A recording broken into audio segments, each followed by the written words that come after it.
लोकसेवा आयोगाच्या परीक्षार्थी जे आहेत ते आपण बघतोय माझ्यासोबत आहेत आणि त्यांच्या भावना अतिशय तीव्र आहेत। मुख्यमंत्र्यांना भेटल्यानंतरही तोडगा निघत नसेल तर मग आता टोकाची भूमिका घ्यावी लागेल का, असं संतप्त सवाल ते करतात। नेमकं काय म्हणणं आहे त्यांचं जाणून घेऊया।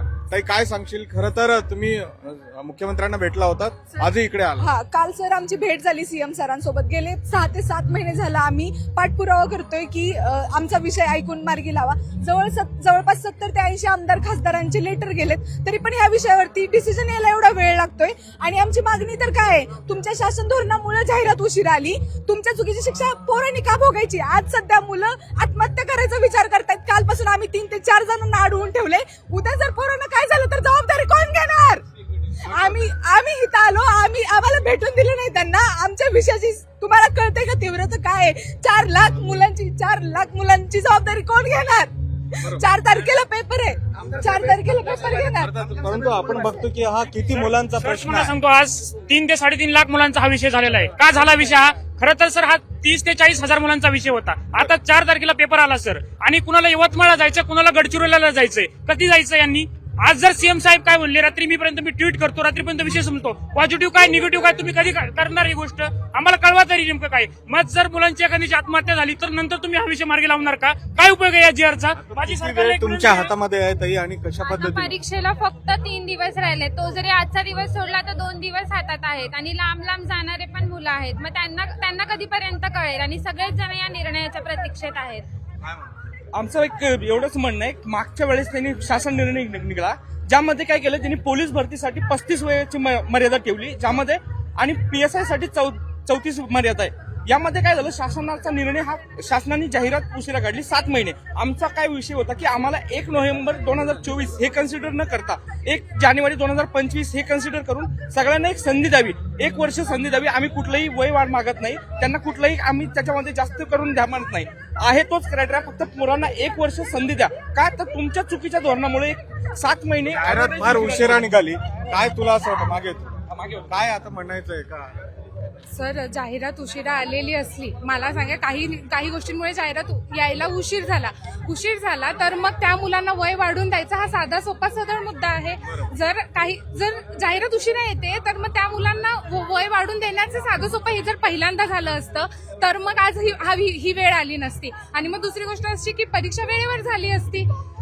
आमचा परीक्षा उशिरा काय अपेक्षा आहे आताही तुम्ही ज्या मागण्या करताय त्या होऊ शकतात का पूर्ण? काय म्हणणं? हो सर, आता काल मुलं जाऊन भेटलेत साहेबांना, तर साहेबांनी शब्द दिला होता की काल संध्याकाळपर्यंत साहेब निर्णय घेतील किंवा निर्णय कळवतील। तर तसे काय अजून आम्हाला रिप्लाय आलेला नाही, तर फक्त लवकरात लवकर कळवावं, म्हणजे सगळ्या मुलांना। जर तुमच्या मागण्या पूर्ण होत नसतील तर पुढची भूमिका काय असणार? थांबा 1 मिनिट। ऑन टाइम म्हणजे जे ते म्हणतायत सीएम आमच्यावरती प्रेशर आहे वगैरे, कुठे प्रेशर आहे? आम्ही सगळे पोरं येत आहे। अर्थातच तुमच्या मागण्या जर नाही पूर्ण झाल्या, नाही, माझा मुद्दा ऐकून घ्या। विषय काय आहे ते काय म्हणतात? ऑन टाइमचं प्रेशर आहे आमच्यावरती। काही प्रेशर नाही ऑन टाइमचं सर। 2 वेळा पूर परिस्थितीमुळे पेपर पुढे गेला, निवडणुकांच्या मुळे पेपर पुढे गेला, तेव्हा पोरं मेली नाहीत, तेव्हा चाललं तुम्हाला, तेव्हा तुम्ही विचार नाही केला। पण जर मुलांना संधी मिळते तर 1 महिना पेपर पुढे गेला तर काय फरक पडतो? तुम्ही हा डिसिजन एवढा संवेदनशील आहे। मुलांच्या आयुष्याचा 4 लाख पोरं आम्ही मरतोय, आम्ही पायऱ्या शिजवतोय मंत्रालयाच्या। तुम्हाला आमच्या जीवाची काही किंमत नाही का? मग तुम्ही म्हणजे त्यांचा या पुढची भूमिका काय? पुढची भूमिका रस्त्यावर उतरून न्याय मागण्याची आहे। हा न्याय हक्काची लढाई नसून आमच्या अस्तित्वाची लढाई आहे। आम्ही आज लढा लढवला नाही, आम्ही 4-5 दिवसापासून लढा लढवत नाही, तर सप्टेंबर पासून हा आम्ही लढा लढवत आहोत। आणि सीएमच्या एका स्टेटमेंटमुळं सर्व मुलांचं आयुष्य मार्गी लागू शकतं। सीएम सरांनी लवकरात लवकर निर्णय घेऊन सरकारच्या चुकीच्या धोरणामुळे 7 महिने जाहिरात उशीर आलेली आहे। आमची सीएम साहेबाला एक विनंती आहे, गोरेगरिबाची लेकरं येतं, उपाशी कुठे अभ्यास करतात लेकरं, 1 वर्ष वय वाट द्यायला काहीच प्रॉब्लेम नाही।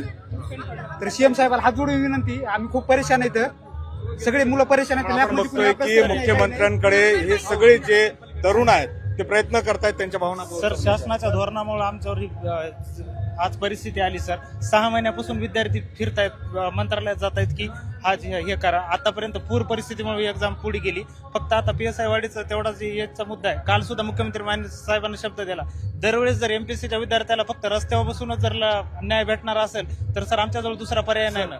सर 3 दिवसावर आता जवळजवळ 1 वर्ष झालं जाहिरात निघलेली नाही आणि 8 महिने एक्झाम पुढे गेलेले आहे. आता ह्याला विद्यार्थी जबाबदार नाही आहेत ना. हे 10-10 वर्ष झालं अभ्यास करतायत, 10-10 वर्ष झालं यांनी घातलेले आहेत आणि मग आता 7-8 महिन्यासाठी जर यांचं तुम्ही आयुष्य उद्ध्वस्त करणार असाल आणि ते पण प्रशासनाच्या चुकीमुळे, तर हे कुठंतरी निष्पापपणे विद्यार्थ्यांवर अन्याय होतोय आणि जवळजवळ कितीतरी पिढ्या याच्यामुळे उद्ध्वस्त होतील. आपण बघतो की हे सगळे तरुण आहेत ते उद्याचं भविष्य आहेत आणि अर्थातच लोकसेवा आयोगाची स्पर्धा परीक्षा ज्या असतात त्याची जाहिरात उशिरा आली आणि त्यामुळे आपण बघतोय की आता ज्यांची वय आता एजबार होणार आहे त्याला कारणीभूत ही उशिरा जी जाहिरात आली ती आहे.